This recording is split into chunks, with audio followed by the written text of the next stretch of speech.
Good morning. Welcome to Tuesday morning, and it is the 14th of December today. We're moving into subject of the good eye. That's in our division of the book this time. The eye is the lamp of the body. If your eyes are healthy, your whole body will be full of light. But if your eyes are unhealthy, your whole body will be full of darkness. If then the light within you is darkness, how great is that darkness? Jesus' words from Matthew 6:22 and 23 here in the Sermon on the Mount that we're going through. They've only given one devotion for this segment, and it's a little bit longer than the longer ones we've read. I'm sorry. It is by Timothy Keller, though, so it'll be good. One of the curious things for anybody trying to understand the passage in this illustration about the eye, it says, the eye is the lamp of the body. If your eyes are good, your whole body will be full of light. But if your eyes are bad, your whole body will be full of darkness. Now, what that means is simple.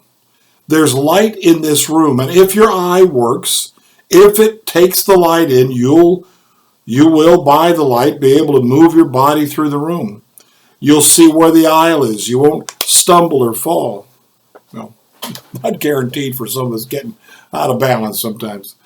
All this is saying is if your eye isn't working, even though there's light around the rest of your body, your whole body is, in a sense, in the darkness.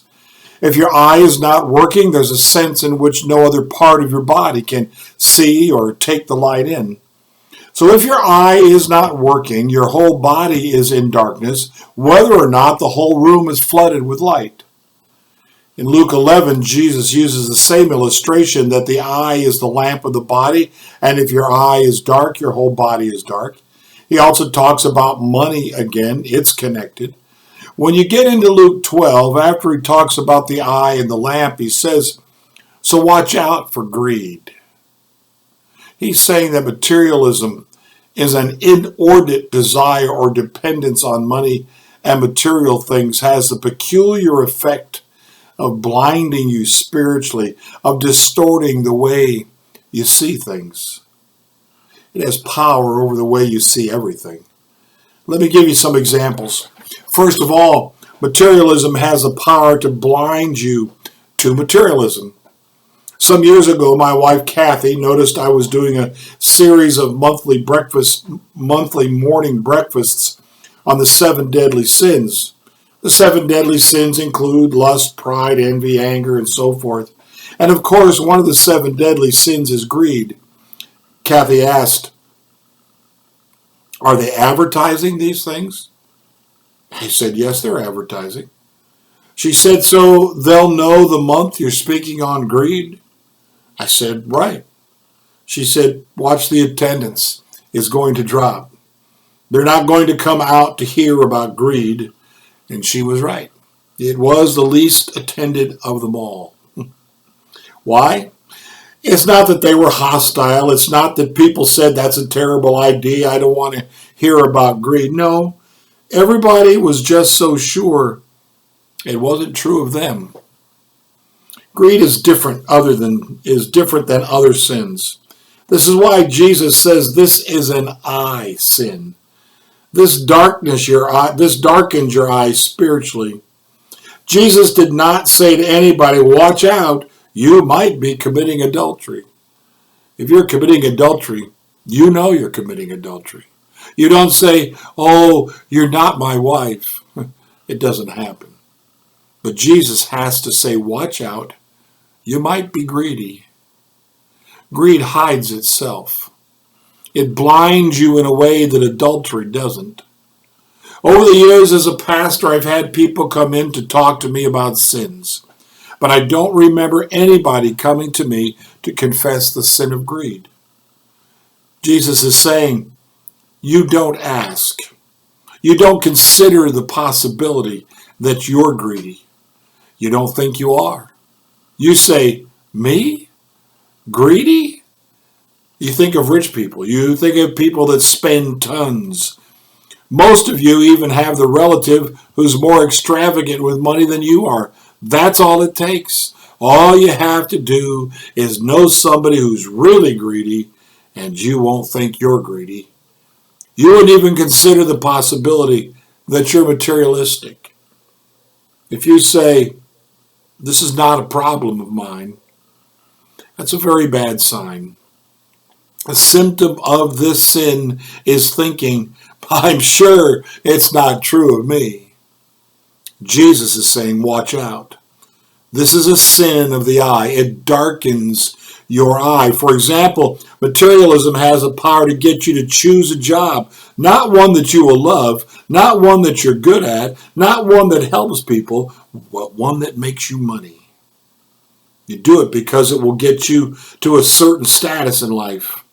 You choose the job on the basis of that. For 5 to 10 years, the adrenaline can keep you going, but after a while, you find yourself empty inside. Why did you choose the job? Your eye was dark. Not only can materialism blind you as you choose your job, but it can blind you in the conduct of your job. For example, many companies are making money, but they're hurting neighborhoods. They're hurting towns. They're hurting people. There are all sorts of people in the company, and what are they doing? Are they saying, aha, in order to make money, I will ruin the environment of that little town? No, they're not doing that. They're not asking. They don't want to go there. They don't want to ask hard questions. Are the things my company is doing helping people or hurting people? Is it helping the town or is it hurting the town? Is it helping the neighborhood or is it hurting? You don't want to know. That's the blindness. That's what Jesus is talking about. Greed doesn't go, I'm gouging the poor. No, but you're asking whether your company is. But are you asking whether your company is? You need to ask that. Materialism also keeps you from asking hard questions about your lifestyle. One of the problems is the kinds of people you come in contact with. Sometimes your friends are making 10 times the money you are. You might have a good job, but here's a person making 10 times, 50 times what you're making. Don't forget, the person you think is rich is hanging out with people who make 10 times more than they do every year. Therefore, nobody ever feels rich. You don't ask these questions. Do I really need to spend as much money on this? Do I need to be putting this much money into my apartment? Do I need to be spending this much money on clothes? Immediately you think of people who spend much more, so you don't ask the questions. You don't say, aren't there ways I could be giving more of my money to the church, to the poor, to my friends, to the neighbors? Aren't there ways I could be more radically generous if I made this and that change? You don't want to ask. You don't want to think. In 1635, a guy named Robert Kane was a member of the First Congregational Church of Boston. He was doing well as a businessman, but his elders disciplined him for the sin of greed. Now, how did they do that?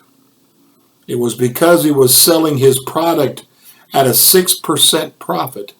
And the church had decided 3 or 4 years before that Christians were only allowed to sell their wares at a 4% profit. So when they found out he was doing 6%, they disciplined him for the sin of greed. Some of you are saying, where does it say in the Bible 4%? What are you talking about? These church elders knew that when you're committing adultery, you know you're committing adultery. And when you're being greedy, you never know. So they sat down as Christians and said, Jesus talks about money all the time. He's constantly saying, watch out for greed. He's always saying, give your money away.